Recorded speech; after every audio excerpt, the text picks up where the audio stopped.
Hello, let us talk about things. Oh my god.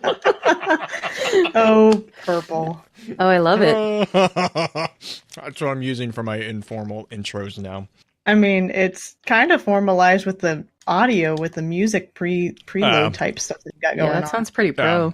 I don't like mixing music if I don't have to, so I just usually set it to set it, and then I'm like, all right, that's the intro clip. I'm never touching that again. Yeah, I can see why. So I guess I don't even know how to intro this one, so I'm just going to start talking.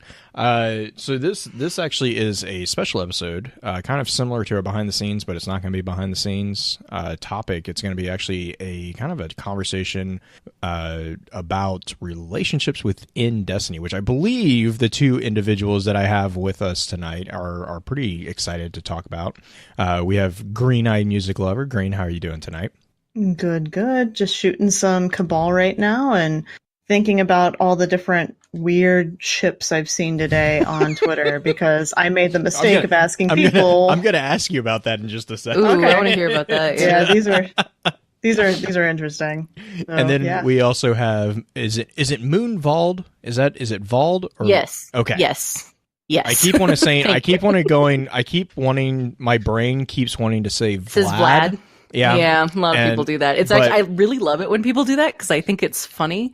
There are people who continue to do it to this day, and I've just never corrected them. Oh my god! Yeah, I know Evil Aura did it for a long time. I don't know. Anyway, it's whatever. It's you can call me like whatever that you want. I'll probably respond to it. Okay, it's not all right. mean, So Vlad. No. Oh my god! No. So Moon, how are you doing tonight? Are you doing? I know you're. Well, you're the same time Green is in, right? You're in Mountain Time. Yeah. So you guys are. I am. You guys are. We need to hang out in the past. Yeah. So how are you doing tonight? I'm doing all right. I got my tea. It's freezing outside, but I'm surviving. So yeah. We're dodging all the cold weather that you guys are throwing at us right now. So. No, thank you. It's no fun. I do not do well in the cold. Anyway, yes. Green, I want to go back to your question on Twitter. I want to know, just personally, I want to know what the oddest one has been so far. Oh, okay. The 2 frames. Keep it Pete. Oh, okay. That's frames? It? Like that's Cotty and Sweeperbot, or okay? So he mentioned. Let me go back. I got to thread through this a little bit. Oh god, that would be funny. That would be so funny. I know, right? Pulling it up. It's towards the bottom. What did he say? Oh god, disappeared. Threads are so long. I think it was our site, and it may have been Sweeperbot, but that one was kind of. It wasn't the. I don't know. Some of them are real weird. Petra and Varix was another one that was really weird. I know that a lot. I've seen that a lot. One. Yeah, I was about to say that one. It drives me crazy. Oh, does it? Yeah. Just because Varix, I don't know. Varix is it because he's a Lixney? No, it's not because he's a Lixney. He comes across just pervy. Like all the cartoons, it's all just the because cartoons I've seen are him perving on her. He's old and weird. I don't think he's a pervert. She doesn't like the fact that he sits in the corner and goes, "Yes." He's just weird. Leave Varix alone. I have a feeling that tonight's show is going to push the line of our clean rating on iTunes. I am so ready for this because I'm used to, at least lately, with the stuff I've been working on, to being super, I guess not really, really professional, but really on my toes, keep my wits about me. But here I just feel like we can talk about whatever we want. So I'm excited. Oh, nope, it was our site and Benedict found it. Oh, that's really weird. I mean, can frames feel love? Personally, I think our site would probably tear Benedict your apart, audience, but depends on if his reprogramming actually works. But yeah. Well, and I mean, I guess that actually is a Moon actually does have a valid question there. Can they feel love? Well, I mean, not even. I mean, but that also segues into a conversation about the exos too, right? I mean, in a way, what is in Destiny? What's the line? Where does the line exist between? I don't want to say sentience necessarily, but where is it? This is just dumb AI, and this is actually a person who's capable of an emotional attachment to something. Well, okay. Here's my take on it. Okay. and again, this is coming from somebody who isn't the most versed in like every last lore detail, but the Traveler resurrected members of humanity. Correct. Yes? Okay. So my thinking is that exos are just as capable of functioning within pretty much every capacity of humanity as, say, organic beings. Does that make sense? That's accurate too. I mean, even the non-resurrected exos would have the similar. Yeah. Well, and I mean, like their sentience is seated by the deep stone crypt, whatever. But yeah, no, that's how I look at it. And also in Warmind, we got that little bit from Mr. Clovis Bray where it's like DER. Yeah, the Fry Files, where he, you know, says exos can function like normal human beings. They can blah blah. They can, you know, simulate like normal human stuff. So, I mean, if we ever got Cole on here to talk about exos and their ability to have relationships, this would definitely not be suitable for terms of services on iTunes. Well, but I mean, to be how fair, I know this about Cole is because we play Dungeons and Destiny together. She told you about this. Oh, I've watched. I've watched while you guys. Oh, good. So, like, yeah, no, I am very familiar with her headcanon theories, and you know what? I agree with most of them, so I'm just going to say that. That's awesome. Oh gosh. Well, yeah, but I mean, also to real quick on that concept. I mean, even Cade as an exo has relations with pretty much everything. Well, yeah. I mean, the one that's called out the most, and we can just kind of dive into it, is Petra. The one. Right, but I mean, Cade also has had relationships with frames. Like there was has that he? there was that little tidbit back in Destiny 1. Like romantic relationships? Really? I'm gonna have to dig I never heard about that. All right, hang on. I'll go dig. I'll go see if I can dig it up. There was like. Can I just say this right now? And I've said this on Twitter before. I'm not the biggest Cade fan. Don't come for me, but like I am. I don't know, man. That's fine. Like there's there's Aldrin fans, there's Cade fans. I'm so neutral. I am so neutral about Aldrin. Like I don't like or hate Aldrin. I'm just like, okay, it's Aldrin. Like, okay, cool. Same with Mara. Like, I don't know.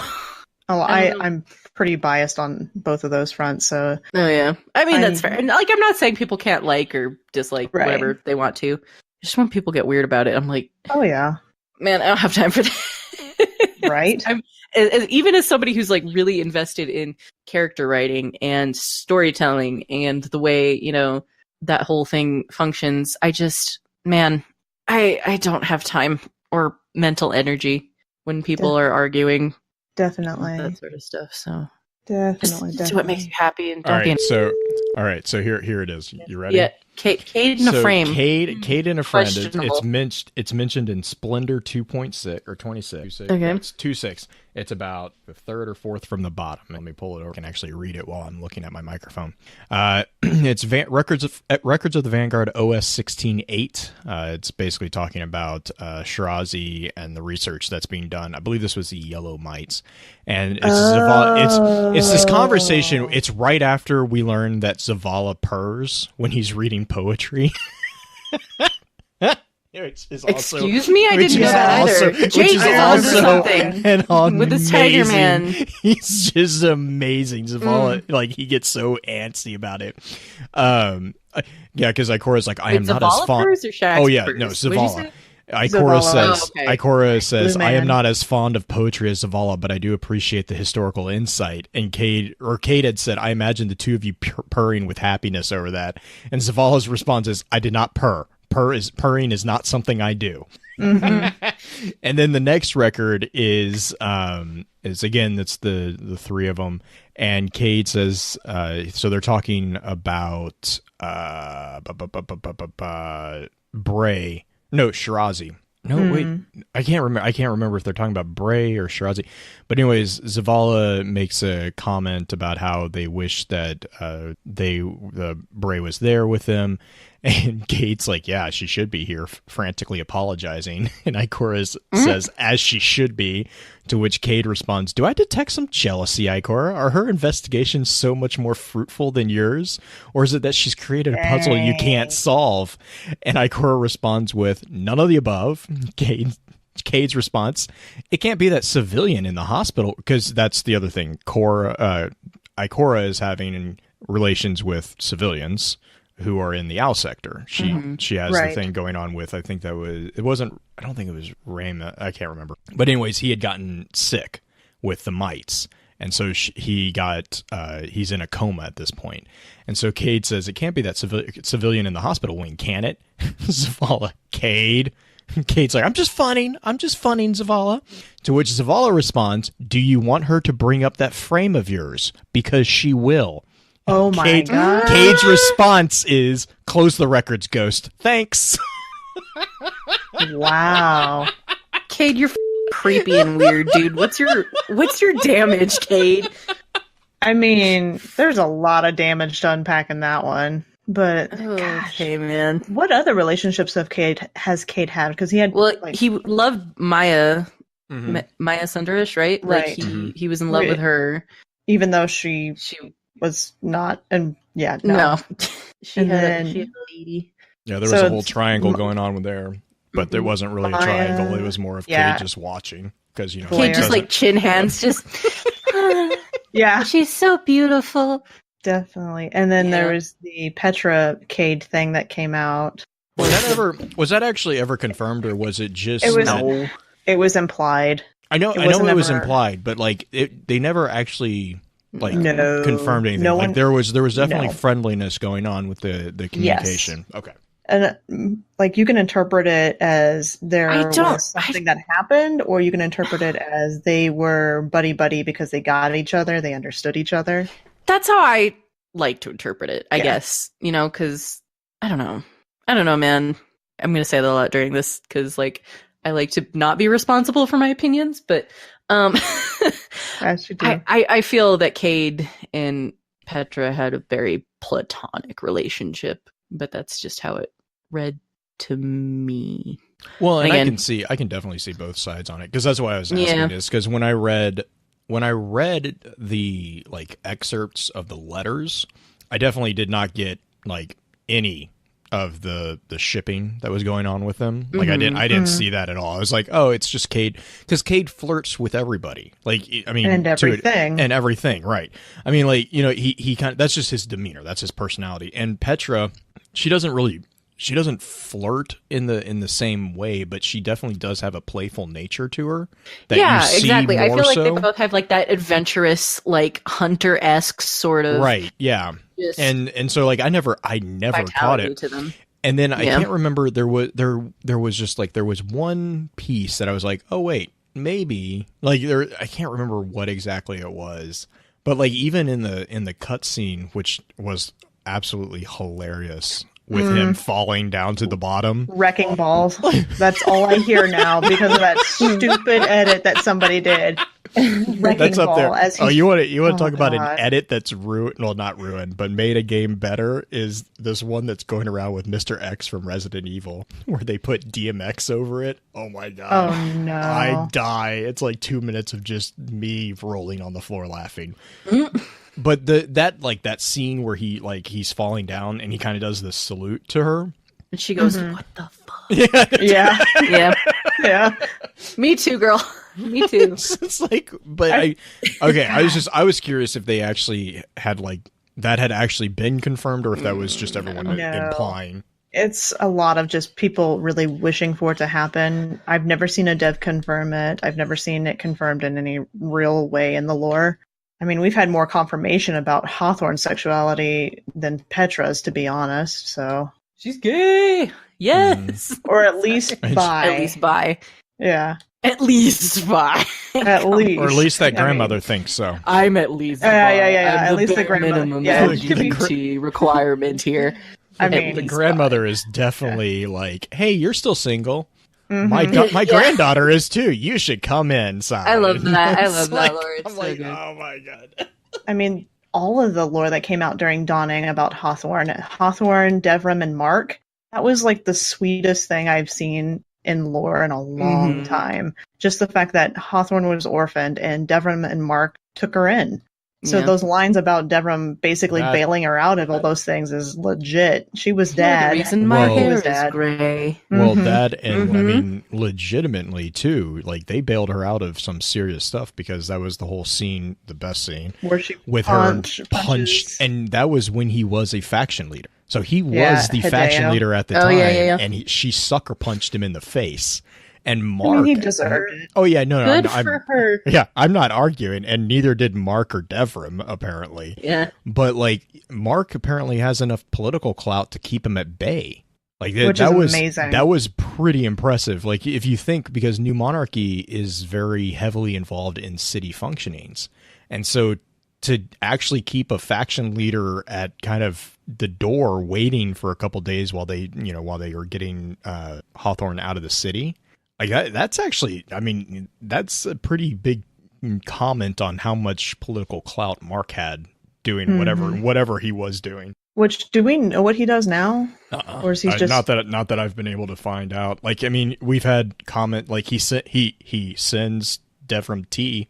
Yes, we do know he's alive at least. Yeah. No, he's back in the city. We know he's in the city because Devram makes a comment about wanting to visit, and then there's also like the dawning piece where we actually see their house, and then because they were the ones that actually kind of, I mean, they really guided Hawthorne for a large part of everything.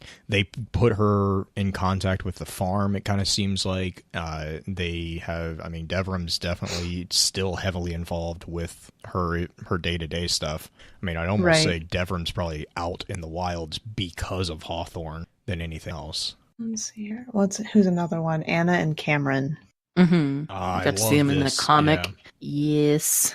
And I know a lot of people get really salty about the comic in general, like not necessarily specifically dealing with Anna and Cameron, but it's such a good comic. In what way? How do people? I haven't experienced that. There's a lore thing that people get up in arms about when it comes to the comic. It's nitpicking. It's really not it is nitpicking, and it's really nitpicky. Not, okay. Well, so it's not like a real big issue or anything. But did we ever get confirmation that Cameron was still alive at the end? I can't remember. I think so. Yeah. It appears that she is. That's the way I read it as well. Because wasn't she in the medical bay? Okay, and I am remembering that correctly. Yeah. So like the image that you get is she's not there, and at the end, if I'm remembering correctly. Yeah, it's been a while since I read it. has worked on her or did something to help. Which, I mean, with whatever was going on. I want to talk about a loose thread that can be yanked on by storytellers later down the road. Yeah, God, I hope not. That would be so scary, awkward and scary. Imagine Rasputin essentially being. Yeah, it's true, but Rasputin essentially is being the partner to his creator, linguist. That's just. That hurts my brain a little bit.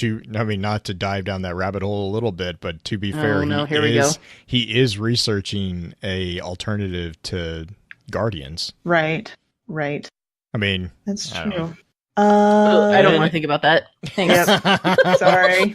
This is where I get interested. I'm not coming off as super belligerent either. I'm sorry. No.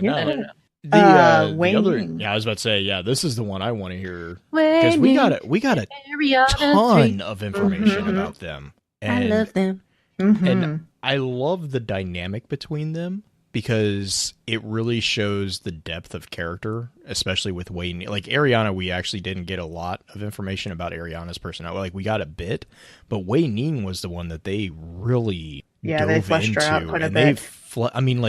She's the stereotypical Titan, but at the same time, then at the same time, she is extremely gentle when it comes to Ariana, and I love that dichotomy. No, I'm sorry, my heart is the fighting lion entry is the best one where she's her ghost is did you say that to Ariana? And she's like, Is that the main card that we got with her? Or was it the Ahamkara grasped too? Because there was one where Ariana was literally just punching things. No, that's Wei Ning. Wei Ning was punching the wall. Yeah. The mountain. And I think that was the fighting lion one, because that's the one where her ghost kind of does it's not specifically said, but I cannot help but see her ghost as being like a little snarkily over her shoulder, kind of quipping at her. Because she makes a comment about like, oh God, I don't have it pulled up, but she made a comment about like machines or something, and the ghost is like, oh really? Is that what you say about Ariana? She's like, can't get me in trouble, kind of thing. Like anyone who's in a serious relationship knows how that entire thing goes. It's like, I didn't know. What about our oldest couple that we know about? We've got Maya and Chioma. Chioma, yeah.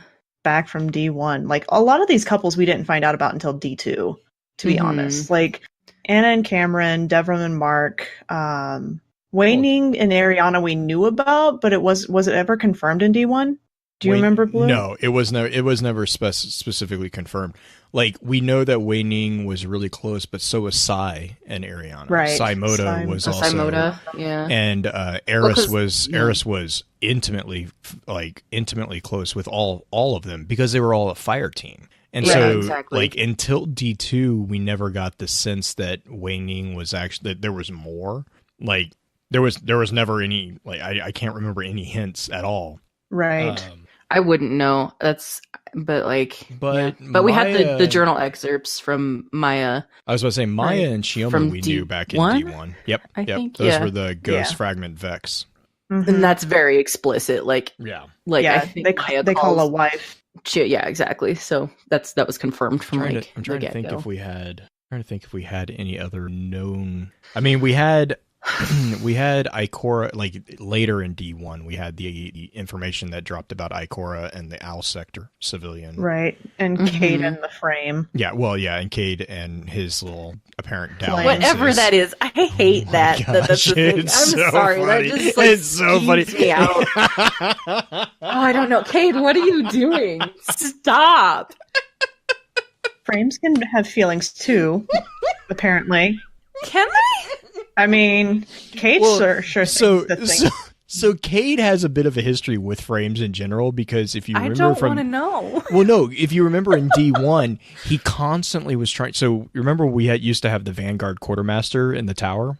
Cade was constantly trying to trick him into smuggling stuff and giving him stuff that wasn't supposed to be given to him. That was like half the antics that Cade was doing in the hangar bay, was him trying to get the gun or the quartermaster to give him stuff. Like, right. So it's not like, it's not weird that Cade has got something going on with frames. Like, he's constantly trying to trick them and do stuff. Does Amanda have any history with anybody? Like, I'm trying to think. Like, I was trying to think if she did or not. Not like romantically. Not romantically. Mostly because all the Guardians pretty much raised her. Like, to be fair, like, they're so much older. Like, Cade was like her older brother / dad. Like, I mean, there's kind of there's that relationship kind of bounces between those two. Zavala, like, because she speaks about when she first met Zavala, how scared she was of him, and then there's her comments like, and then I realized that he really is much scarier than he seems. Like, and she's like, I don't. But then, like, in D2, you see, you kind of get the sense of like the actual camaraderie between the two of them. And then the fatherly figure type aspect. Yeah, she gets so snarky with him. Like, it's so great. She's like, I don't have time to be your personal butler. Yeah, like we're talking, we talked a lot about romantic relationships, like, with everybody, all the couples we have. But like, that's an important type of relationship too, is the family, the camaraderie, and the found family thing, dude. That is like, oh, that hits me where I live. I don't know what it is about that, but that just gets me right in the feels, And if you want to talk about love and bonds and stuff like that, yeah, that's equally as important, right? In my opinion, well, at least. Amanda is a good one for that too. Because of the chaperone, I mean, that entire story. I mean, and Eva as well. Both Eva and Amanda. Ada.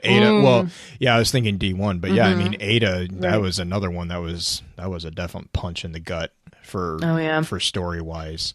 I mean, Eva's not much better, to be fair. No. The fact that the fact that Eva is able to get up in the morning with a smile on her face, much less do everything else she does, is very impressive. Who else? She's the strongest character in D2.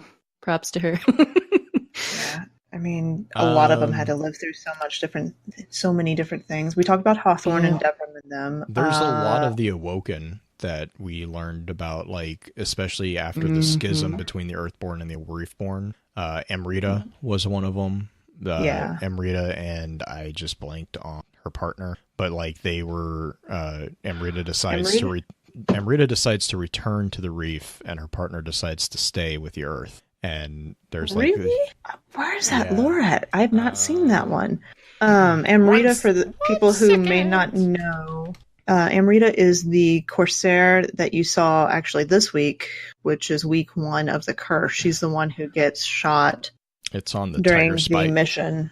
It's on Tiger Spite? Yep. Really? Kazia? Pull it over. I can pull it up. I can read it. I have it. Or you can read it. That's fine. I don't care. Whatever. Flip a coin. I win. All right. What else can we do but take up arms? Corsair Amrita Vey. Kaiza watches as Amrita tears through their little cobbled-together home. She's ripping it apart, trying to put it into a backpack. Hurry, she's saying. It's finally happening. Kaiza watches, but all she sees are the walls they built with their own hands, the tiny garden they coaxed out of the parched earth, the mountains on the horizon so unlike any in the reef, the salvage they transformed from left-behind scraps into beloved possessions.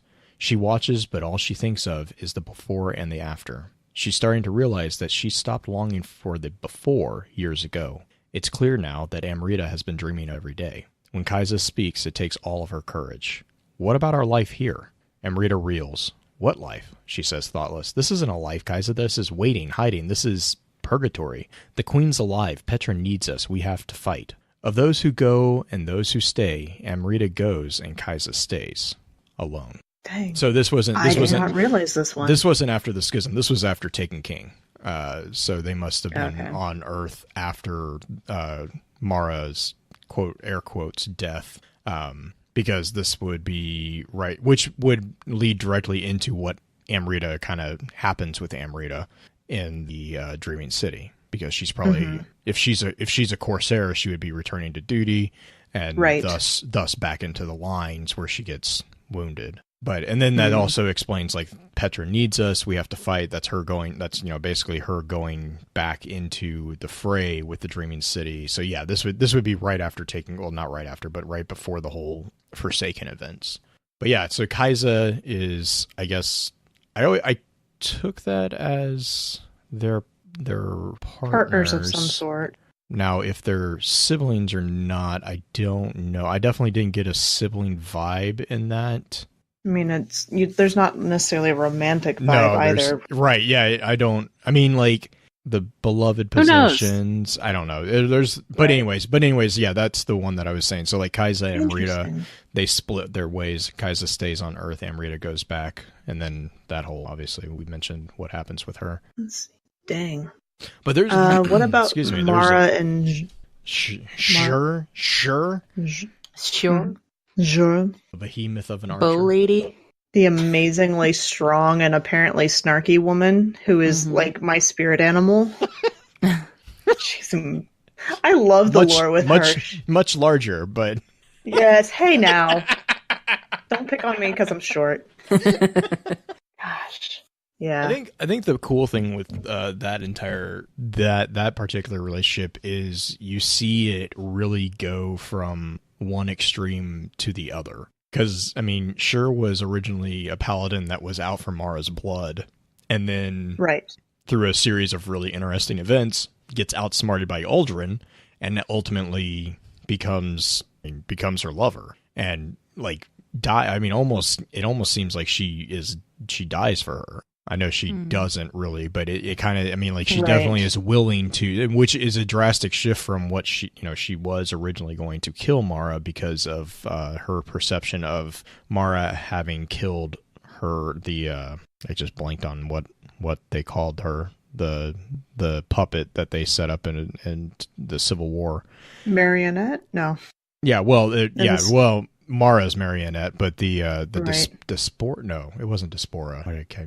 But anyways, she thought that Mara had killed her, which we never got confirmation of either way. But anyway, when she confronted Mara in the palace, she freaked out everybody because the Jensen scribes were like, "Oh no, she's a terror! Like, you need to get out now."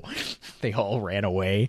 But when she went to confront Mara, she had like a complete change of heart. And I love the way that they explained that change of demeanor with her.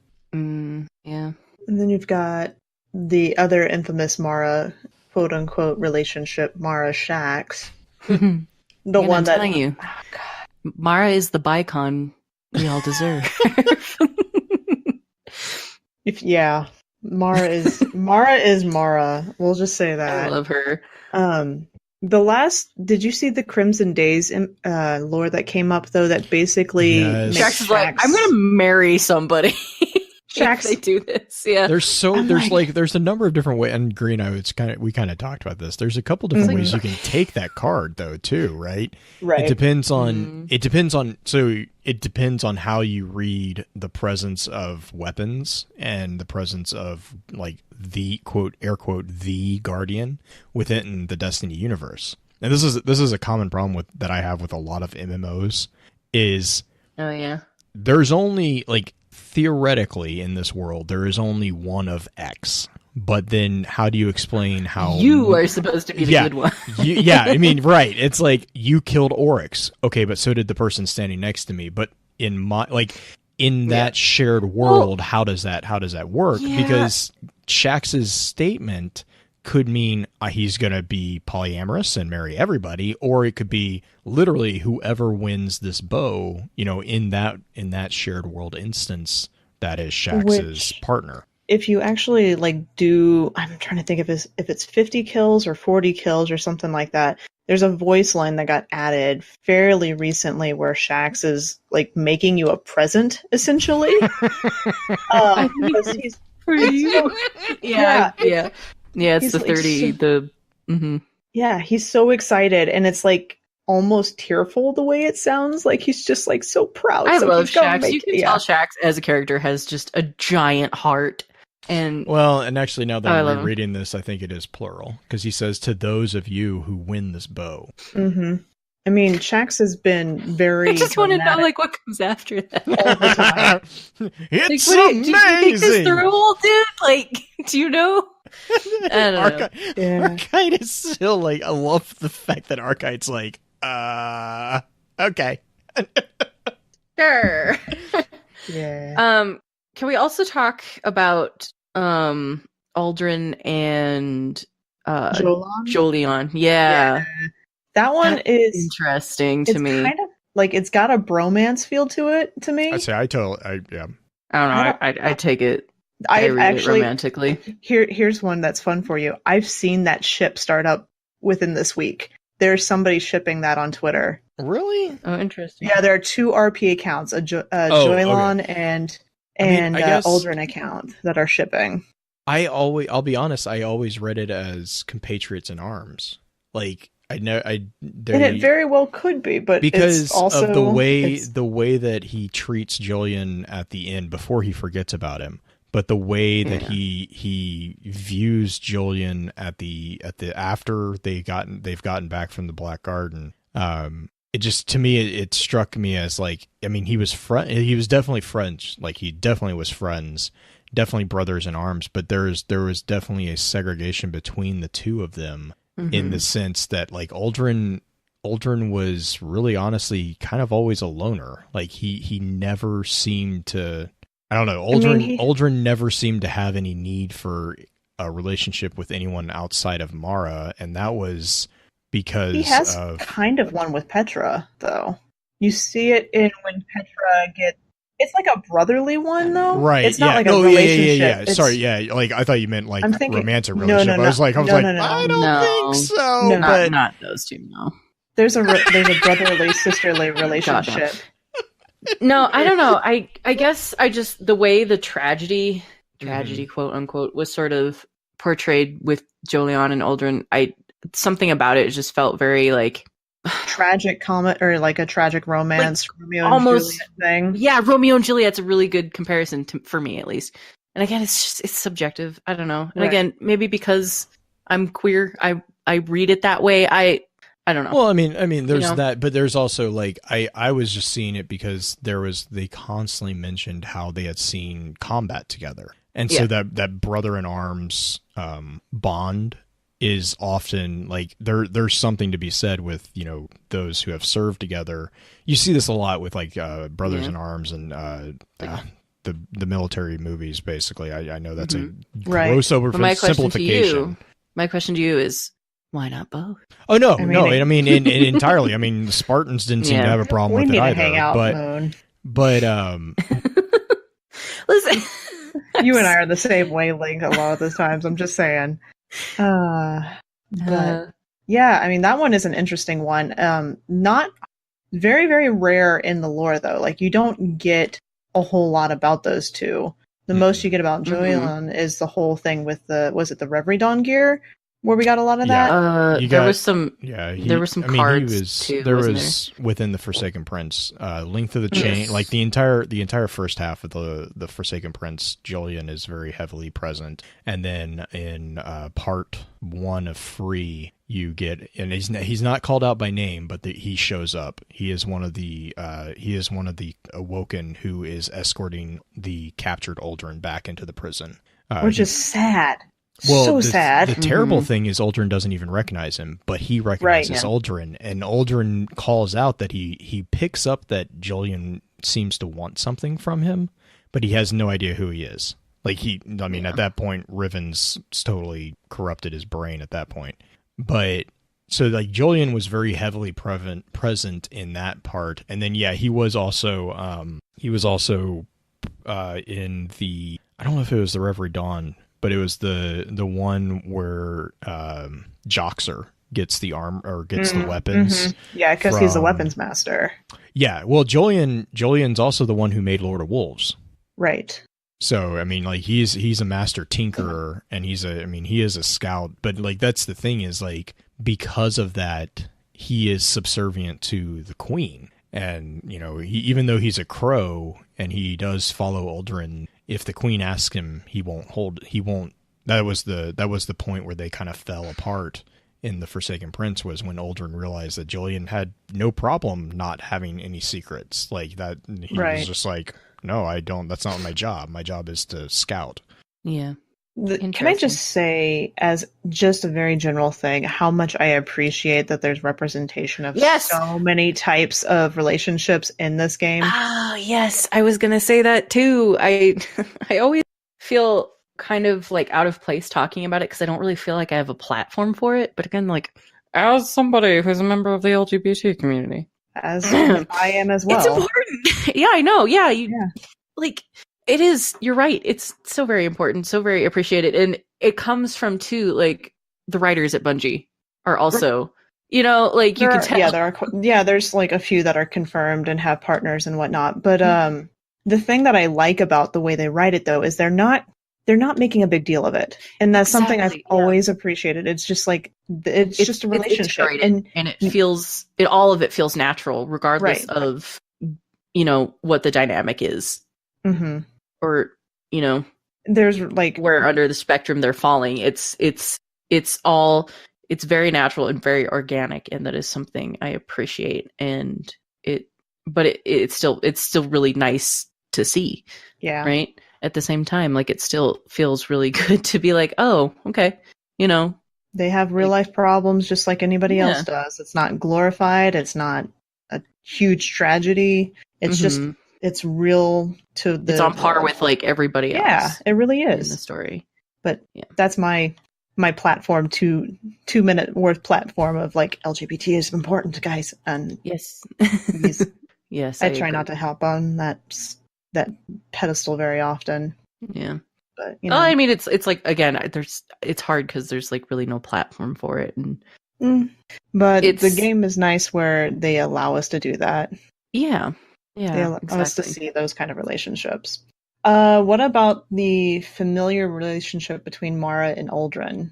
I mean, I think it makes a ton of sense. Mara's. And the interesting thing, the intriguing thing with Uldren's relationship with Mara is that Uldren is constantly trying. He falls into the stereotypical weaker sibling role where he really wants to be outside of the shadow of Mara, but at the same time he's absolutely petrified of being outside of the shadow. Like he can't exist without Mara, which you see in the unraveling of him after Mara's his agency just doesn't exist without her. Well, and he finally, when his reality finally does just shatter, he goes back to the Dreaming City and he confronts the Tetuans. And when he confronts them, he flat out says, his paradigm, his world has become the fact that the Awoken are merely pawns on the board for Mara. And as far as he's concerned, they all should die. And that's the thing is, like, for Uldren, he literally has existed with Mara being over him. And Mara is also like, oh God, I just blanked on her mom's name. Osana calls this out like multiple times within the Awoken or the Mara Senna. She threatens Mara quite often to stop abusing the relationship that Uldren has using with our her. brother. Because she does. Mara uses that's Mara's Mara's personality is the mastermind, the architect behind the scenes. And that's what definitely, I think, makes her so intriguing, makes her so contentious of a character to some people. Because she's always thinking, 3 steps ahead. And that character is usually the one that a lot of people have problems with in stories, because it always, whenever something gets snarkily done conveniently, it's always usually that character who's orchestrating it somehow. And I can see frustration if you don't really follow what Mara has been. Like, I mean, there's been hints of what everything she's done really in the game if you look back. But I can see that a lot of people are also like, Mara's not to be trusted. She manipulates everybody. And I mean, she really does. There has not been a character that in some way or fashion she has not manipulated. And Uldren just is like right at the center, which makes the development for Uldren, this recent development, it's going to be very interesting, I think, how that is going to play out. Yeah, like how much is he going to remember? Oh, he won't remember anything if they. Yeah. I mean, if they keep with the lore, if they keep with the consistency, that I mean, and I think that's going to be the thing, right? Is because we saw that kind of happen with Savin. When they first came back, they brought Savin back, and they're like, what do you mean your name's Savin? Your name's like, I think it was like Cow or something like that. And like, he completely has no recollection of any of his family, of his daughter, of any of them. Because he was not a meteorologist, but he worked with weather patterns. And he went to the Gobi Desert to try to help with the drought there. And got a refrigerator dropped on him. Which... What a way to go. I love the fact that the ghost had the minor heart attack because he thought he awoke a vandal. I was like, that would be amazing. But like, I mean, yeah, I think the drama that's going to cause with Mara, because Uldren's not going to have any baggage. Like he's gonna walk into a situation, and Uldren as a guardian is going to be a very interesting character to follow, because he is going to be on thin ice with everybody. Right. But I'm like, when are we going to see that? Because we've known about Uldren being a guardian for what now, over almost 2 months, because that dropped in December. It dropped in December. It was with Black Armor, yeah. I mean, there's a lot of theories about like what we're going to see with, obviously we don't have any inkling of really what. But I know there's tons of call outs to like possibly seeing, him in on Earth, and some of the scenes from way, way, way back where he's in old Chicago and stuff like that. There's a lot of theories that are swirling, but that's all they are right now. They're just, theory. But the 2 people that I am most interested to see react to Uldren is our Guardian, which we kind of saw, and then Mara, which technically speaking, both those figures have a heads up that Uldren's back, because of the Mara knew we Oracle found the engine. Yeah. Well, we also found the clip of Aldrin in Mara's throne room. Right. That's what I mean is like, so she had, because like that was the week that Mara wasn't there, right? Yes. She was absent, which, I mean, that begs the question too, is like, how long ago was that clip from? You know, is she not there because she's hunting her brother now? Or, you know, what was going on? And I mean, those, but those two or those three people, their interactions, I am really interested in seeing because I think there's going to be some awesome storytelling options there. I definitely think so. What's really interesting to me is how the community is sort of responding to this. Because like the whole deal with Forsaken is what you're doing really morally right? Like, is this right? Is this good? Are you sure you're the good guy? Right. And to have Aldrin come back in this way, and, you know, there's the people who are going to react, well, I'm going to kill him again, blah, blah, blah, blah, blah. But it's like, how accountable is he? How much does he really know? Well, how accountable are any Guardians? Exactly. For what they did in their past life. I mean, it stands to reason that, like, literally they have no recollection. But I like that Bungie is challenging us. Right. I was going to say, that's a great question in general, too, is if you legitimately, even in reality, if you legitimately have no memory of an event, are you still culpable for that event? I mean, you know, like, there's legally in a court of law, there's an answer to that. But and there is, but I mean, but like for I'm talking like morally like this, or ethically, right? On this scale, and again, it's just so interesting to me to see how people have reacted to that, and like how willing to zoom out and kind of look at it from a different perspective. Because I mean, I was never on board with the whole get Aldrin, let's get revenge story. This is what I want. This is like my only goal, blah, blah, blah. Like that never really, I guess. Neither was Blue either. If I remember. I had a huge problem with it, which they redeemed. Well, do you see what I mean? They redeemed with the letters from the Renegade, actually, to a degree. Yeah, well, yeah, exactly. But like my point is, I don't know. I just like how Bungie's like, are you sure? Are you sure? Are you sure you're the good guy? And even that thing with your ghost where it's like, sometimes like you go overboard and it makes me uncomfortable. Like, I like that. I don't know. I just think people should like try to think about that more and not just be like I'm, you know, gonna go full cowboy, just and the out for revenge, there, one track mind, sort of like just try to look at it. Well, and the fun thing there is even in the end of the Forsaken campaign, right? We don't know who actually shot. Don't know for sure if it was your Guardian or not. Yeah, was it us or was it Petra? That's an interesting relationship too. To be honest, I mean, the Petra Aldrin relationship, it's almost not quite brotherly, but the whole scene with her getting coronated, or however you want to say it, whenever she was deemed a wrath. Yeah, he's the one who hands her the knife, like the knife that she uses. Wasn't he the one that escorted her down there? Yeah, he escorted her up the elevator.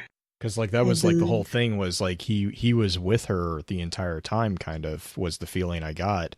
And him and one of the Techians. Oh yeah, that's right. Well, and both of those kind of, I mean, it feels like both of those kind of make sense because of her history. Right, because Petra's sister died pretty. Well, we don't know exactly when she died as far as how old Petra was. Oh yeah, like we don't know how old Petra was, but it was during the Reforms, which was why the whole drama with her leaving from being a Techuan, because she was supposed to be a Techuan. Yeah, she doesn't have any of the UTech augments though, or at least she can make that knife hover. Right, but does she actually? She doesn't have any of the headgear. Oh no, she doesn't. She doesn't have any of the bangles that we can see. Though, I mean, technically, I've said this before, but I don't know if we don't know what the eye patch is. Like, oh gosh, just because she's wearing an eye patch doesn't mean she doesn't have an eye. That's a very common thing, even within pirates. They would use that for sudden changes in brightness. That makes me rethink a lot about things with her. Oh yeah, like I mean, if her eye patch is actually a HUD, it'd be so weird. I mean, it would make. I mean, the reason it comes to mind for me is because of how heavily they rely on pirate like terminology and pirate not mythology, mythos? but yeah, like the mythos basically of that for the Corsairs, especially. Like the Corsairs are pirates. That's what they are, even when they were on the distributary. Bleh. But like that's where that one. Even though they were, I mean, that was the thing, was like it was the Corsairs, which were the mercenaries, and then the Paladins, who were kind of Corsairs that had been like sworn allegiance to, and that's where the division kind of happened. And so like you have like the Corsairs who are actively called out as being pirates and pillaging other ships, and so then you have Petra with the eye patch and the knife, and it's just there's a couple. This might have been on my mind before. Wasn't she one of the Corsairs for at least for a little while? Yes. Like she got the training, or she was in the training to become a Techian, but when sister died. Yeah, well, and it wasn't just her sister; it was like everybody. Right. It was because that was the Amethyst strike, wasn't it? Yeah, where everybody just got wrecked. Yeah, they slaughtered everybody, and it was one of the barons. It wasn't Picus. I can't remember. I think it was one of the female barons. It was the bomber. I thought it was the Mad Bomber that did it. Because it was the Amethyst. Amethyst was the location where they did a lot of the mining. Yes. And it was also the library. Mm-hmm. Much lore. Yeah, so she dropped out. She dropped out of being the Techian, and then I kind of got the feeling that I can't remember if this was explicitly said or not, but I got the feeling that she became a Corsair, or she joined. She basically joined the Armada, the Navy or whatever. Armada. And then I kind of got the feeling that she got promoted up through there, and then she was the one who discovered the body of Shur, which is where that whole connection comes in. The other thing, like the relationship between Mara and Petra. Yeah, that's also an interesting one. There's never any implied like relationship like Shur and Mara had. A lot of people like to think there is. There's a lot of people who like to think that Mara and Petra are a thing, but I think if anything, it's Petra. If anything, like her attention was on Mara in that way, maybe somehow, but it was never reciprocated by Mara. Never. Right? I agree. Yeah. I agree 100% to that. Like there may have been something unrequited there, but I don't know. There's admiration. That's what I read, because in that same card with Aldrin and Petra getting the Wrathdom, essentially, she's in awe of everything happening, because this happens like right after was it House of Wolves, essentially? Like House of Wolves, she's the Corsair in the tower, right? She's the one who is the bounty person between us and the reef, or the go-to person between us and the reef. And that's because she got banished, essentially, because she freaking made a bad call on the field with Aldrin, and Aldrin blew up, was it 2 fire teams? Three fire teams. Three fire teams worth of Guardians, like Ghost and all. They were just smeared across the pavement. And which was where one of the original theories of the 9 came. Oh, really? Like those are the that was 9... one of like when we first learned about that particular piece. I remember there was a couple times where that theory was bouncing around that they could have been because there was three fire teams of 3, which would be 9. That's way back. But the other thing to remember with most of the Awoken and Mara is that Mara is basically their deity in a way. Like, they view her on the same, like, so now like she is, though. Like back when she first became queen, they didn't have that feeling. Well, the ones that stayed did. No. In one of the Reef War cards, they have trouble calling her queen. Like, they don't consider her a deity at that point. Now, granted, she was powerful, but they're not like, there's not a lot of honorific and ceremony going on at that point, because one of them gets called out of like, you will address her as your queen. Oh, yeah. That was the tech, the mechanic was like, that's not going to happen. And they're like, you address her to the queen. Mara's like, whatever, I don't care. It's just fix it. Right. Just make it work. Right.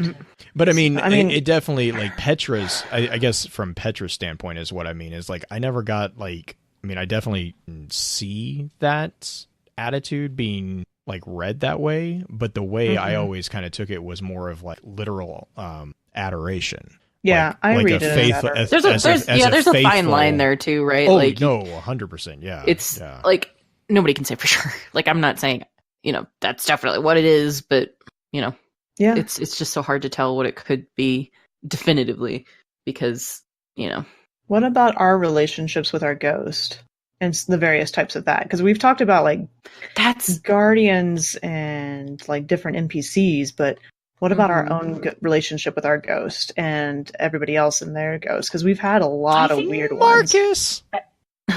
Marcus Wren and Dee and Dee. Oh yeah, they get cutesy. I think. Well, if you want to talk about relationships, isn't Marcus Wren also a big gay player? Yes, he's like Cade. If it moves, Marcus will probably be interested in it. He also likes blowing up things. So, Well, who was the dude that's like, I don't know a lot about him. Who was the guy that he was like flirting with or something? Was it one of the Sparrow Racers? Yeah, it was another Sparrow Racer, wasn't it? I don't remember. Or like he was trying to impress somebody. I don't know a whole lot about him. I mean, there was a couple. I think there's a couple of them that he's done that too. Marcus basically hits on anything that talks to him, it seems. But he's valid. Marcus Wren, you're valid. Marcus Wren he's got 50 entries on Ishtar, believe it or not. The guy's prolific. Jazz. But back to the thing about ghosts and guardians, I think that is it's really interesting because that is such a unique dynamic that I can't really equate to anything else in any story I've ever read before. Because maybe I'm just an uncultured swine, but like I'm not very well read. But like I can't really think of anything to compare that to because like you have a very intimate relationship with your ghost. Like I'd like to believe it's not romantic most of the time because that's just really weird to me. But like that is so incredibly close to you. Mm-hmm. But it also raises the question, like, what the hell is a ghost? Like the sentience of a ghost, the personhood of a ghost, it's right? A phylactery. Like, it's a Horcrux and a phylactery are pretty similar. They are pretty similar. Okay. Yeah, Horcrux is a little bit. Isn't that Harry Potter? Yeah, it is. It's the Horcrux is essentially hiding your oversoul. Is what a Horcrux is. It's like the little. Well, I mean, like Toland calls your ghost a little oversoul, doesn't he? Yes. At one point. Yeah.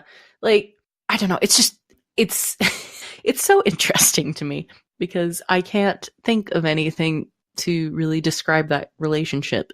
Like Ikora and her ghost are interesting because they don't talk to each other half the time. Sagira and Osiris's ghosts, or Sagira and Osiris, they're snarky as heck to each other. I love them. That's like top tier guardian Sagira, ghost relationship. I love that Sagira has like no fear of Osiris. Is the other thing. Oh yeah, she's sassy. She's been around him for so long too, right? That she's probably just like, whatever, dude. Whatever, old man. She calls him on his nonsense all the time. She does. That's the thing.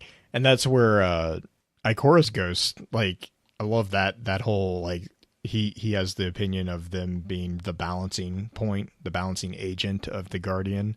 And Sagira's like, you are absolutely insane. I am not that man's balancing point, and blah, blah, blah.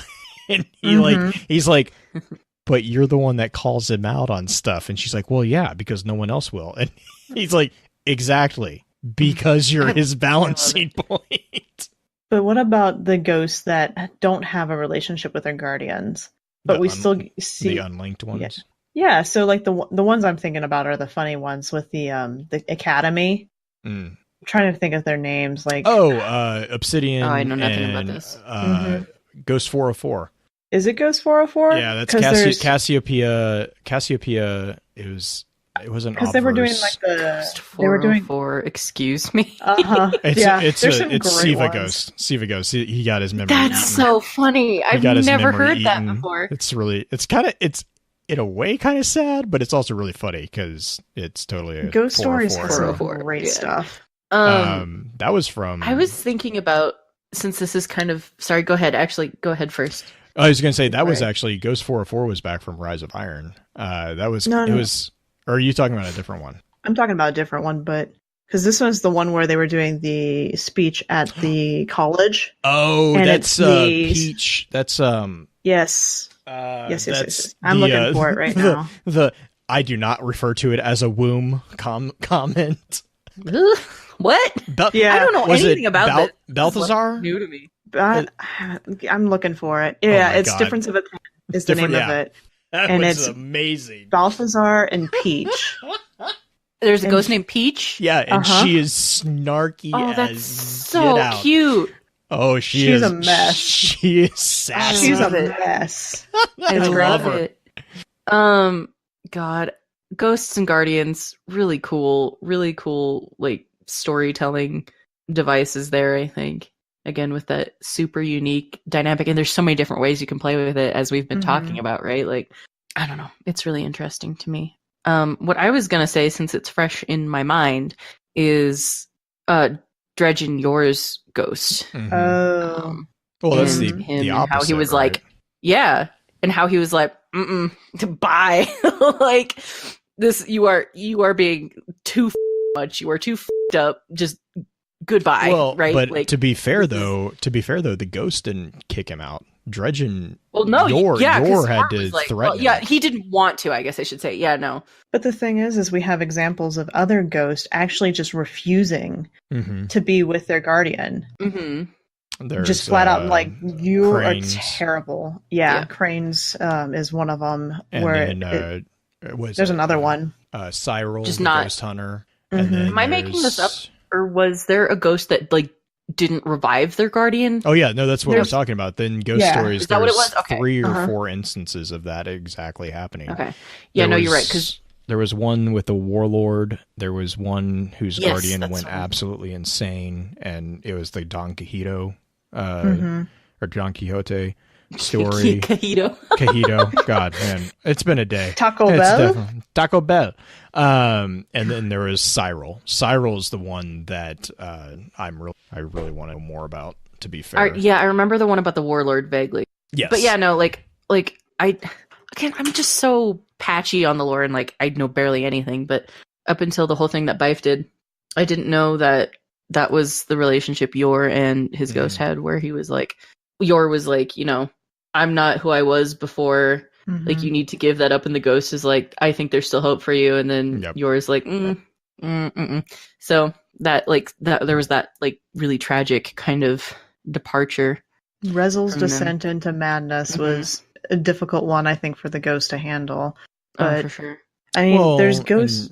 I'm sorry. The thing that I find really interesting about that is that the ghost, from what we can tell, have a sort of will where they can decide whether or not they want to stay with their guardian. So it's not a one-sided, you're just going to use this guy to open doors and be your flashlight everywhere because he has to, because he rezzed you. Like, he has a choice. Yeah. And that makes it even more interesting to me because it's not just a... It's an external willpower that's like, where does that come from? Like, obviously, they're enacting the Traveler's will by... But, like, what is that? But what does it mean? Signify. What does that mean? And that's a really interesting question. But I mean, I guess the other question too is like, are they actually acting the Traveler's will? Do they even know what that is? Because the thing is like, there's a lot of times. Like, what is their connection to that, right? Right, and that's the thing is like, there's a lot of times where the ghost even our ghost, right, has moments where he's like, I don't know what's going on. Well, yeah, and I say enacting the Traveler's will in the simple fact that the ghost rezzed you with the light because Traveler. Right, okay. Like, that's it. That's all I mean, right? Like, beyond that, your ghost doesn't know what the hell is up. Yeah. Nobody does. Yeah, no one does. So yeah, that's really interesting to me. So what is, like, where does that come from? Where does that conscious, sentient choice come from? And where do, like, they all have different personalities. They have like just weirdly unique. Again, the word personhood comes to mind, but they're not a person. They're a little like. Well, but I mean, to be fair, we don't know. They could be. Yeah, that's another good point. Like, you don't know just what a ghost is because you don't know what the Traveler is. Right. It's conversely. So Yeah. Yeah. You want to hear one of the weird theories I've heard about this? The Orphic egg? No, not the Orphic egg. That one always comes up because it's with you. No, I was actually thinking more of the idea. You think about how the relationship idea, like two souls being split, and then you have like the couple or whatnot. That the souls of the ghost are essentially the other half of your soul from initially. This is like a really, really old theory from way back in the day. Yeah. Oh yeah, where you're like, no, Plato. The old it's Greek thing where it's you have your other half or whatever it is. You're torn in half, and it's them like literally torn in half, right? Mm-hmm. Interesting. Yeah, I've never heard that one before. That one's always a fun one to think about. Well, and that is backed up again by the the understanding that a ghost is able to resurrect one guardian, right? So they're always on the search for that one guardian. I wasn't clear on this. Again, I'm so I feel like I have to keep apologizing about lore stuff that I don't know. No, this is good. But back to the story of Shin Malphur and Jaren Ward. Mm-hmm. Doesn't Shin have Jaren's ghost? Exactly. That was well, and that's also explained within ghost stories. And because the child. But... So, and this is where you kind of enter into a bit of assumption and a bit of like reading between the lines, if you will, because if you see like it depends on how it, and this is what I mean. It's like this depends. Is the ghost intrinsically linked to a single person, which with Shin's, it actually begs the situation that that's not the case, because what happened is there was a ghost who raised a baby. It was never called out that this baby was Shin, but the ghost then left. Sorry, I have to stop you for a moment because all I can picture is a ghost trying to bottle feed a human child. So it's it was actually, so what happened is in ghost stories, the child, they were running from the fallen. There was a group of human survivors. And they were running from the fallen, and the child died while the ghost was there helping them. And because the mother was in such agony over the death of her child, the ghost resurrected him. And it wasn't like a baby. It was like a toddler. Like a toddler. He was probably like 4 or 5. I get the feeling. Never specifically said, and they never said names. But then what happened is through the course of the later like months or years or whatever, the mother dies, and then the father in grief runs to try to help her, and then he dies because the fallen basically kill both of them. So the ghost clothesline him. Well, it's like really morbid. basically, no, it's an old military trick where you would snipe someone and you shoot them in the gut and then use them as bait to have other people come out. Oh, that's okay. That's what happened. That's but like I mean, it wasn't like specifically called out that that's what happened, but that's definitely what I kind of got the feeling was they were using her as bait. That's an interpretation. And it's not an uncommon tactic either, so it's not, I mean, like for me, it's not like far out of the realm of possibility. But anyways, the baby is now, the toddler is now parentless.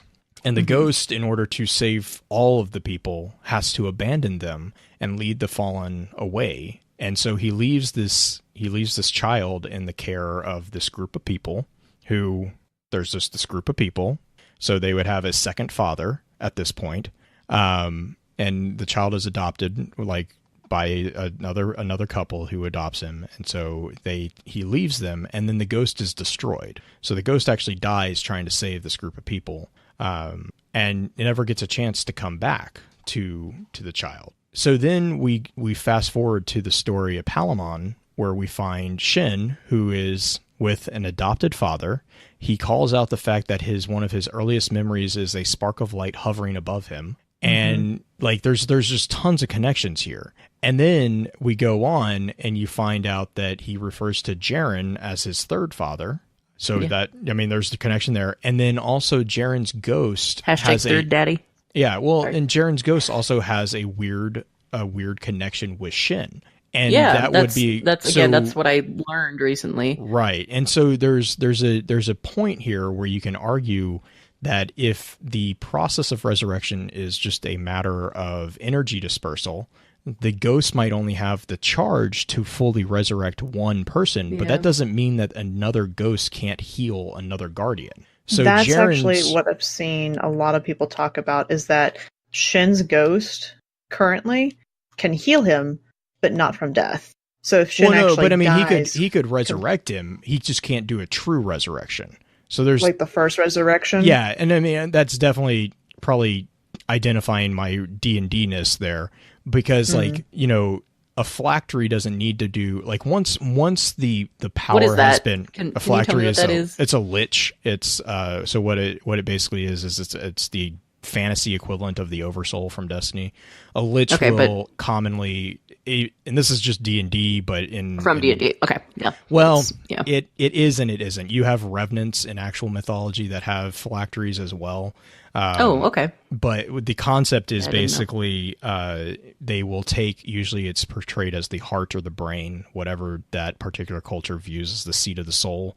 They'll take that organ and put it within a jar and then hide that jar off their person, which basically renders them into a true immortal, because until you can destroy that item, they can't die. And so with revenants in actual mythology, or, you know, liches in D&D, they are literally undead, and you cannot destroy them unless you can find their phylactery and destroy the phylactery, which is also usually very heavily protected, you know, and all this other stuff.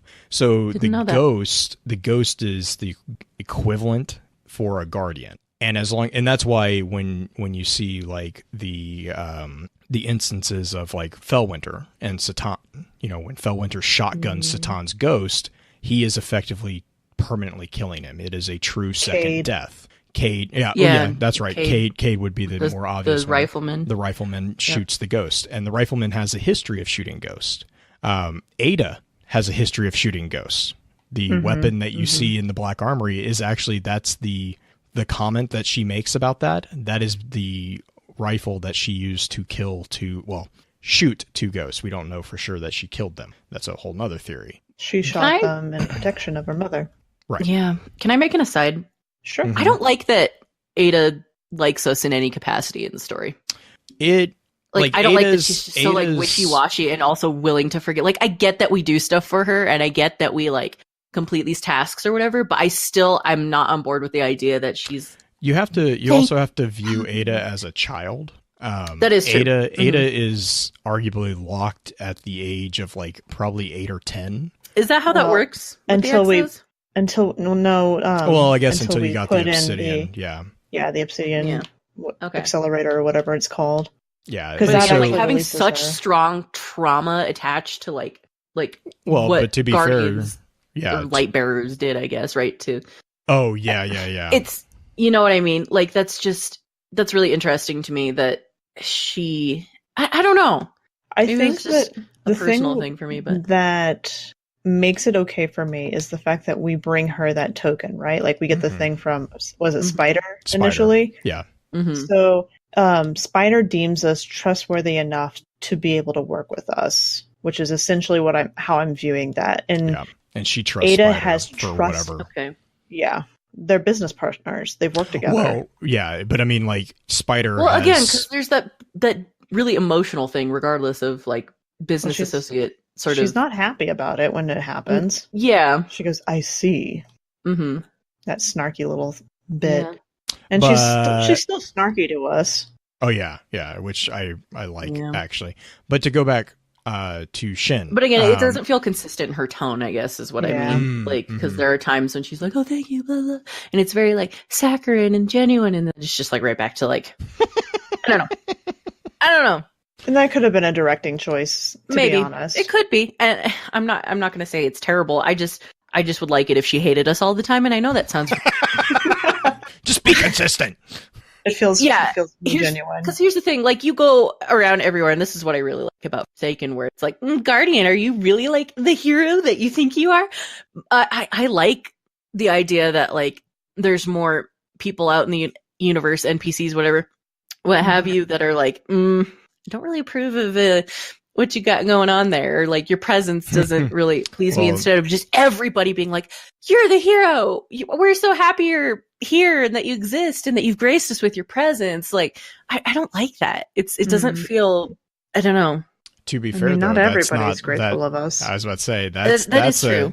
That's back in Vanilla Destiny. You had comments from the Seraph Armor where the citizens had problems with Guardians. I mean, Hawthorne is a clear example. Yeah, Hawthorne's a good example of that. Not citizens in the tower still don't like it. But I mean, like, what I'm saying is, like, completely polarized to the opposite end, right? Mm-hmm. Like, I would like more of that, I guess. Like, really in your face, like, you have to confront, like, that sort of thing. More realistic. Yeah. Instead of just everyone being... But, like, because the core of the story, again, was for so long that you are the good one. You are doing all these great heroes. Congratulations. Blah, blah, blah. You know? I mean, I have my own headcanon about my character. Yeah. Yeah. Well, and that's not, and to be clear there too, also, Guardians weren't always good. Like, you had the Risen, you had the Warlords. The Risen, yeah. Even within the City Age, there are the Sunbreakers. There are, there are rogue light bearers, if you will, the Drifter, Shen. All of those are characters who are Osiris, who are actively, choosing to go against the prescribed path that has been laid out to them. And again, those they are all like NPCs and things we see out in the world. I guess I just mean from the perspective of your Guardian, right? Right. Which, I mean, yeah. Because it is hard when you're like, when an MMO tells you are the protagonist of the story. Obviously, you're going to like have a lot of that. You're the hero, blah, blah, blah, etc., so on and so forth. But like, Asher is pretty snarky to me. I mean, I didn't hear him say a single nice thing to me until I put on a freaking warlock. I'm like, you are a jerk. I'm like, I'm not a Woken too. You should be nice to me. Nope. Not until I'm a warlock. Nope. Yeah, he's snarky, and I actually avoid him because of it. Zavala I avoid too, but that's for personal reasons. I just don't like how he treats a lot of us. But, that's just me. Well, the same Pins has the same approach with Mara. Mm-hmm. Yeah. Pins and I go round and round about that because I'm a pretty big fan of Mara. Mm-hmm. What? You are? Oh, hush. Can I say something maybe a little bit controversial? I feel like I don't know what I'm talking about. I'm going to keep reiterating that. I think it's really telling how a lot of people who I've seen in the past be really into like villainous characters. Mm-hmm. And like really, really, really stand like villains, like, really well written dude villains. I'm gonna say this.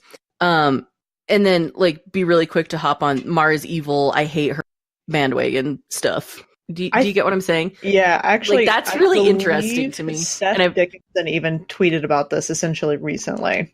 Yep. Did he?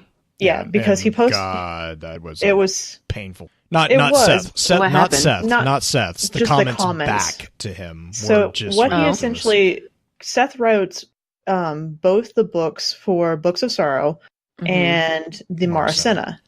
So the tweet that he put out was essentially that everybody got real excited, thinks that Oryx is amazing. This character, just like everybody loves it, even though the character essentially is. Do you have the exact tweet, Blue? I don't. It was on Tumblr. It wasn't a tweet. Okay. That's why I don't know. I don't have the actual thing. I actually got involved in a conversation. I got in a conversation with someone who was on it, and I was like, and that's why I don't go there, is because it got bad. It got pretty heated, but they were essentially saying that the writing for Oryx was totally fine, even though Oryx essentially has led his people to like sacrificing them over and over. And also, Oryx is like literally genocidal, right? I'm not making that up. Well, the Hive in general. The Hive in general. Well, I mean, the Hive are, but like, he is Oryx, like the figurehead of that. So though there's depth there as well, but. Yes. Well, yeah. Yes. At the point that at the point that we encounter Oryx, yes, he is the full evilness of the Taken King. As we see him, as we interact with him, I guess. Right. And the thing with what Seth said is that it was really telling of the culture, in that the culture of gaming and the culture of people absorbing the game, in that everybody got real mad at Mara. Yeah. Well, people, like, I'm all for being like again, I'm so neutral about Mara and like the Awoken. They're not really my jam, I guess. I can't really explain it any other way. Totally that just, I'm not interested in them, right? Yeah. But again, to me, it's like, I'm glad somebody else has said this because I've been thinking this for a while, and I've like had private discussions about it to where like people were ready to on Mara before we knew what Forsaken was even about. Mm-hmm. Right? Before we knew that she was like really actually, you know, manipulating Uldren and doing all this stuff, people were like, oh, she's the bad guy. Oh, she's, you know, and I don't she's responsible for Uldren's like blood, like before we even knew. And that was like really interesting to me too, because I was like, I don't think that it's unreasonable to consider Mara incredibly manipulative and uses people just for her own gain. Not at all. But when you compare it to the way people react to male villains. And I don't know if that's legit what's happening. It's not with everybody, no. I've seen it with some people. That. Yeah. Mm-hmm. It is interesting to see the dynamic between the two. Yeah. Yeah, again, I'm not accusing everybody of this. Like, if you hate Mara, what I'm saying is that, like, I have directly seen people who are just, like, they just really love bad guys. But then, like, Mara comes around and they're like, you know. And it could just... To challenge that, speak for methodology. I was about to say, to challenge that, though, that might be, too, the case that Mara is a abnormal... I would hesitate to even call her a villain. I can see her maybe as an antagonistic figure. Yeah. But to say that she is a villain or a bad guy, or, you know, whatever term I want to use there, I think is... I mean, I feel like I say this a lot. It's a gross oversimplification of purpose within the story. No, I would agree. But I think that might be where people relegating her to that sort of... Well, and I think that might be... So, and I've made this comment before, is I think that might be the conflagration of the audiences that are involved here. Because a lot of people who are more familiar with an MMO or with a RPG are not going to shy away from complex characters who might not be all that you see on the surface. Whereas a group of first-person shooters have been, you know, and this isn't saying anything against people who play first-person shooters.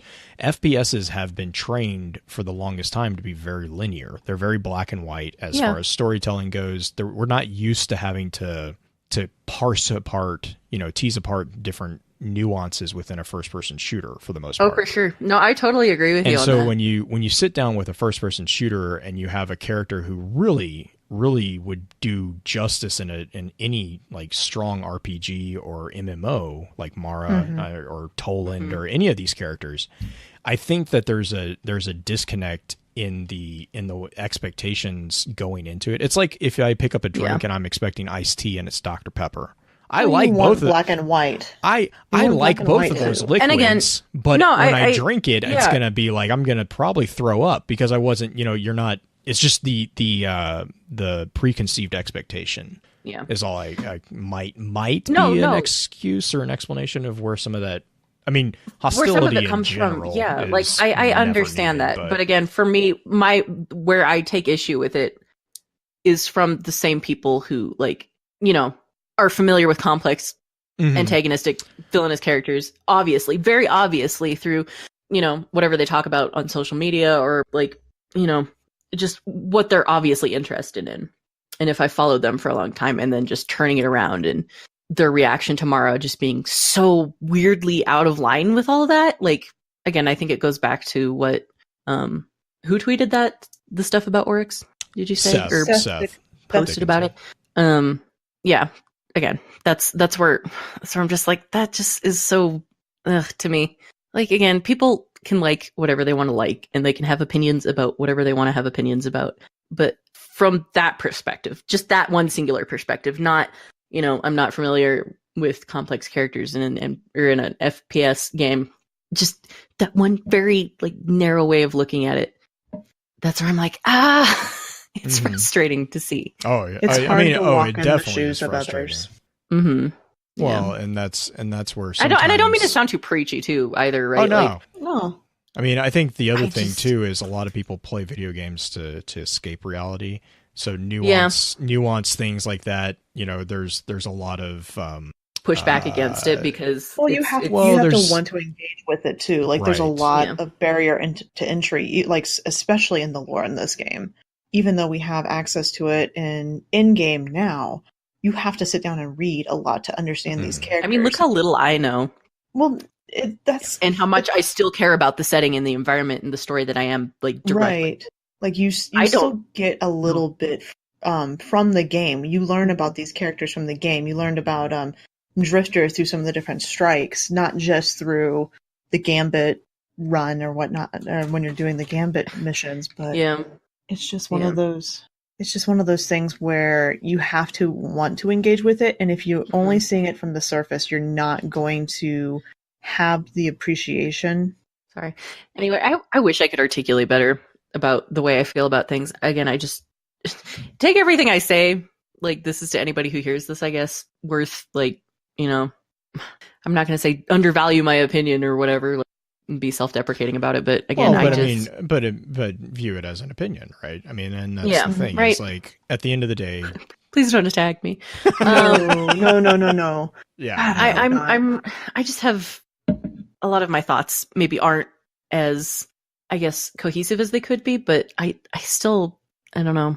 I kind of just watch things happen from like a quiet corner where I don't say anything, and so I just kind of sit alone with how I feel about things. And it's not to say that those situations aren't, you know, occurring, because they definitely are. It's just, you know, I just kind of push back and challenge, you know, is it, again, in the same defense that I would not oversimplify who they are judging, don't oversimplify them in response. And like I say, a lot of people who don't like Mara, it comes from, I mean, there's a number of reasons why you can have a negative reaction to, I guess, the way a character is presented to you. And I'm not trying to say like, I mean, I strongly dislike Toland.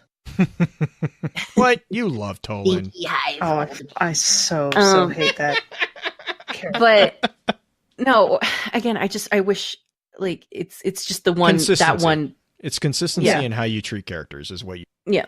Or like just based on why you like, I challenge people to analyze like why they feel a certain way. Yes. About things that they do, and be able to articulate why you dislike the character instead of just saying you dislike them when it comes and like out is it coming from a place of like I don't understand the nuance of this character, I don't understand or respond well to, you know, like certain aspects of this character, or like if you self-examine yourself, sometimes you can be like, oh, maybe like that is like a little bit problematic of me, like the way I feel about something, and that's okay.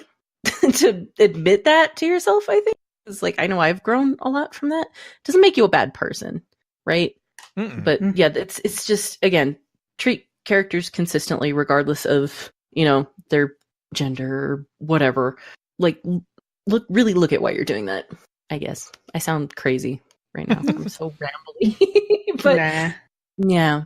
Does that make sense? Is that fair? Oh yeah, no, I think it's fair. Okay. Because that's literally my only point. Right. And I think that's the thing is like I wholeheartedly, and I think that's green. I think that's kind of what you're saying too. Is like be able to articulate more than I don't like them. You know, like you have to have don't just gut like, react. You don't have to. I'm not saying either that you like.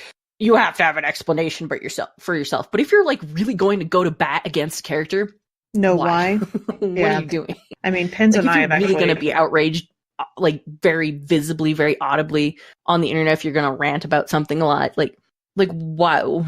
I think that's just good practice in general when you're on the internet ranting about things. Know why you're doing it, but know where internally that kind of comes from. I'm not calling every Mara hater like a misogynistic. I'm just like, again, I don't really care about Mara. It's just whatever to me. I don't give a if you don't like a character in a video game, but it's just complicated.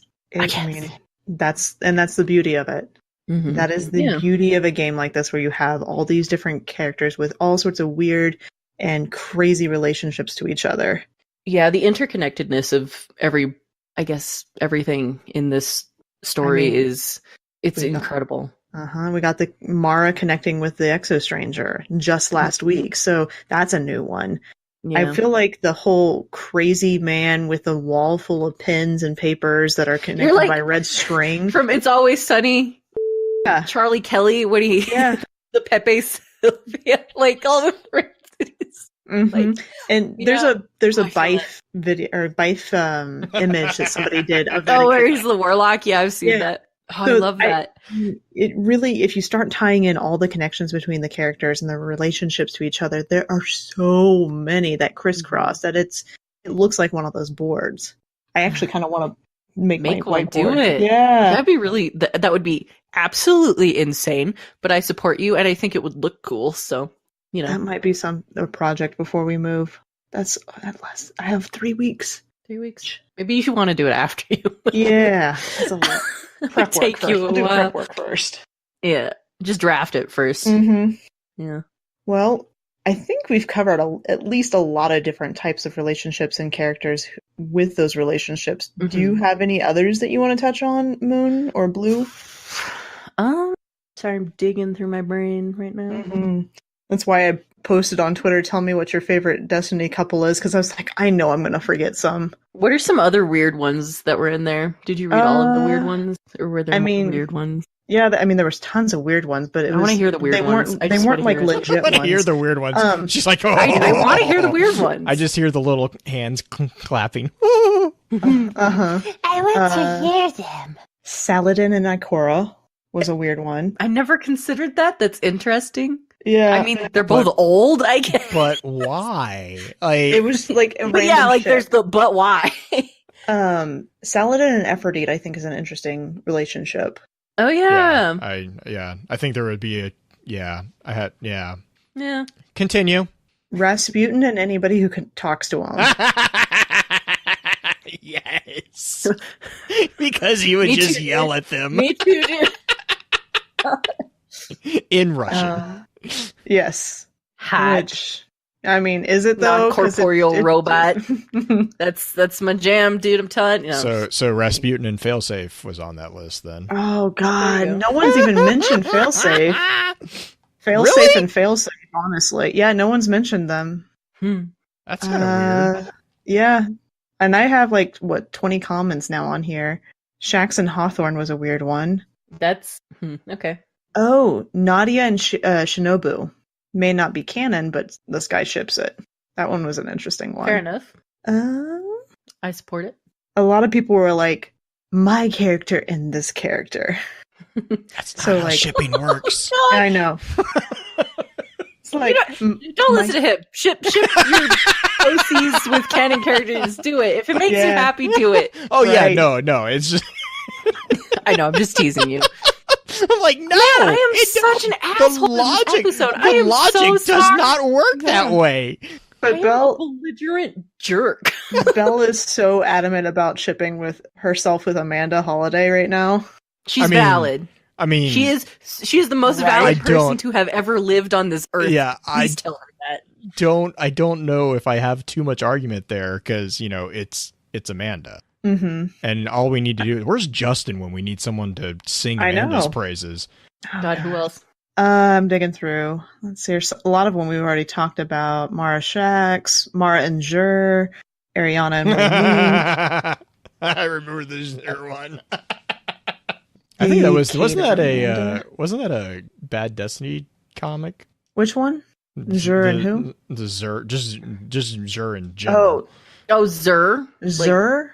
Yeah. Tentacle face? Sure. You're talking sure. I thought you were saying Zur. I thought you were saying something weird and whatever. Anyways, Zur, tentacle face. Anybody matched up with him would be weird. Well, yeah. But wasn't there Zur no exotics? I mean, Zur's going to the he's a triple X kind of guy. Yeah, he's where it's a walking stool, right? I could say something, but I'm not going. I'm not going to. I'm with you on that one. Hey, I can edit. I got post editing capability. No, we're good. We're good. Moving on. What were some other? Eris and any dark. Looks like protagonist is what they meant, but proclamations is what they said. Both work. Yeah. Maya and Chioma. Mm-hmm. Tolan and Petra was a weird one. But why? Okay, I can. What about Tolan and Eris? I mean, that's another one that Tolan is at least in the Dreaming see City. it. I can see it, but I don't want to because purely on the basis that they're just hive related. Like, that's... well, that, and I've always like Toland's always like the creepy uncle dude. So it's like anytime yes, anytime he's got the panel van that he drives around in the Dreaming City, he's like, I got candy. Weird. I got candy. Come join me. Like, oh my god, totally needs I about to just spit my coffee out. You know it's true. Search your heart. You know it's true. He would totally Toland be. He is would a totally mess. be. He would totally be the guy with. Oh, you know what I hate? Van. You know what I hate and do not support? When people ship the Drifter and Shin Malphur. No, stop. I hate it and stop. But there's actual lore, there's lore that they're working together. I don't support them being shipped together. Well, then that's great, Green. I don't care. Okay, you can support whatever you want, but there's always a group out there that is going to ship like two incredibly opposing hate ships are a thing. Yeah, I understand that, but that doesn't mean I have to support it. That's or like totally it. fine. Or be okay with it. I'm not okay with it. Okay, that is totally fine. I love how she's like breaking down at this point. I don't want it. It's not okay. Don't make me see it. My brain hurts. In all reality, like, do whatever you want. Like, yeah. it just makes me go, ugh. Mm-hmm. Things that make you go, that's one of them for me. Osiris and Lore was the last one. Osiris and Lore, I saw that one. Osiris and who? Lore in general. Oh. He's in love with his books. I mean, they're not wrong. Right. Do we have any, like, confirmed asexuals in the game? We've talked about a lot of different sexualities. Asher. Would Asher be, though? You think Asher's ace? He could be. I think Asher is so obsessed with like not dying at the moment that he's pretty much. Right. I ship Asher with maybe finding happiness. Let's go with. I feel bad doing anything with Asher because it's like you need someone to care for you. Like, you have a lot of unresolved trauma, my guy. I ship Asher and Failsafe. That's interesting. Oh, what's even funnier is the actual interaction that they have with Failsafe singing. He's like, "Shut up!" That's part of the reason why, because I just think that's funny. It's not a real ship. Please don't make it a real ship. Nobody, don't do it. Don't make it. Don't make that. Oh gosh. We should have ace characters. Hey, Bungie. Hey, guys, writers, please. Ace representation is important. And there may be actual ace characters in there. We just don't know because there's not been any reason to talk about it yet. Yeah, that's like from like the really removed, like, I guess, way Grimoire is written, or like kind of the ephemeral way it's written. I personally don't know how that would be incorporated, but I'm sure there's a way to do it somehow. I mean, they've incorporated quite a few different types of relationships and sexualities at this point. Well, and I think that goes definitely back to, I think that would be cool. Original questions too, right? Because if frames are technically capable of being independent, then you could potentially have some characters there that it would make perfect sense. Like it's like, it would just that would actually make sense because there is nothing. You know who I think is possibly ace? What's the Dead Orbits guy named? Jalal? He's got a family. Does he really? Mm-hmm. I did not know that. I'm pretty sure. I'm pretty sure he's the one. You're the only one who's hung out around him. Well, I don't know if Moon has. I never hang around him. I call him Space Jack White because he's got like that really straight black greasy hair. That's what everybody in my clan calls him. The chin beard thing going on. Yeah, the little goatee sort of. Yep, that's as far as I take. Jack White. I'm using that. Space Jack White. I think we've kind of, I'm sure we haven't covered them all, but I think we've kind of exhausted our list at the moment. Fair enough. Blue, do we want to kind of wrap up things a little bit, or? Yeah. So I guess real quick, for those who don't know where they can find you, Moon, where do you want us to send everybody? Again, I feel like such a jerk. I don't know. I always feel bad when I'm loud and the way I feel about stuff like this. But you can find me on Twitter and Twitch, just Moonvald, Instagram. Planet Destiny? Are you still there? Yeah. That's a place. That's a place that you're at. Definitely. No, yeah. But that's basically every piece of social media that I have involved. So you can find me. Nice. Yeah, thanks for having me on, guys. Of course. Anytime. We've been talking about doing this for, 2 years now? I know we've talked about it at least, Moon and I have. I mentioned it to her a year and a half ago. I did not. Yeah, I didn't know that. I was trying to track back the time in my head when we talked. Yeah, and then we I brought it up again a couple months ago, and we set this whole thing up. Yeah. I hope it was worth it. I think so. Okay, good. I've been wanting to talk about the couples and relationships in the game for freaking ever. Well, and it's an important. Was it satisfactory? Because again, I just don't know a whole lot, but. Well, but I think the other thing too is that it shows also, again, the not just the diversity of the game and the story, but also how that can transcend into opening up the conversation from real situations, right? You guys, you both said that quite often, is that this is it's really cool seeing the particular presentation in Destiny is not the norm for games, which is, there's a lot in Destiny that's not the norm for games, to be fair. But I think being actually in full armor. Sorry, I'm trying to not don't get deviate into the response that I sent you the last time this comment came up. But I think the thing is like Destiny, this goes to show how a game can open up conversation about real life and about like reality and how things that goes into. I definitely think that, as if it's uncomfortable or whatever, I think that a game is a very good medium in which to discuss those topics, because it's like role playing, right? If you tabletop, it's interactive. It's interactive. It's like a 1-to-1. But you also get the shield of, it's not me that's doing these things, And you see a dark side to that sometimes, but the bright side is that you get to explore concepts that might not necessarily be you get to be a space cowboy ninja gunslinging, fantasy thing, but like also affected by things that regular normal human beings are affected by, and that's where you can relate to it. Right. I think that's true. So, Green, do you have any shout outs for us? Since we've only had a few days. I was about to say, it's been kind of short.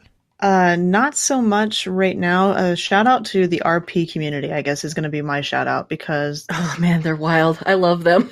Yeah, I'm actually part of it now. Sick. Making that announcement officially. I play Pet's Revenge on Twitter, or at least one of them. So if you are ever interested in doing any sort of like role playing and stuff like that, and discussing some of these topics, because we go into this kind of stuff all the time in our RPs. Can I plug something really quick? Totally. I mentioned Dungeons and Destiny earlier, and I feel like that kind of correlates with this. If you don't know, look up Dungeons and Destiny, or what is the website? Let me look real quick to make sure I don't mess this up. DN Destiny Project. So that's DN, it's amazing. Letter N. Yeah. .com. If you want to know everything about it. And it has but it's a tabletop PDFs. RPG. Yeah, exactly. It's a tabletop RPG based on D&D 5e, but it's set in the world of Destiny. But yeah, no, that's the reason I'm sorry, I'll stop so we can wrap it up. That's what this finally is for.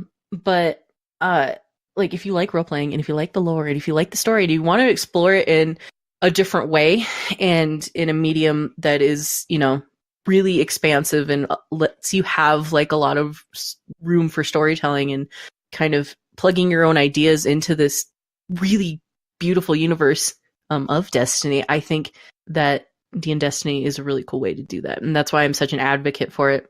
And I really enjoyed the campaigns that I've done so far, because I just love this universe so much. And anything that allows me to, really just get into more as much as I possibly can, I will never shut up about it. No, that's how I feel about my play by post. I love it. Love it. Anyway, sorry. All right. Well, we appreciate everyone, and I don't even know how to close this out, so we'll just see. We'll say thank you to Moon, and then we'll see you guys next time. Yep. Thank you to Moon, and we'll see you again next time. Good job. Isn't that what I was supposed to do? You did it. High five. Yay.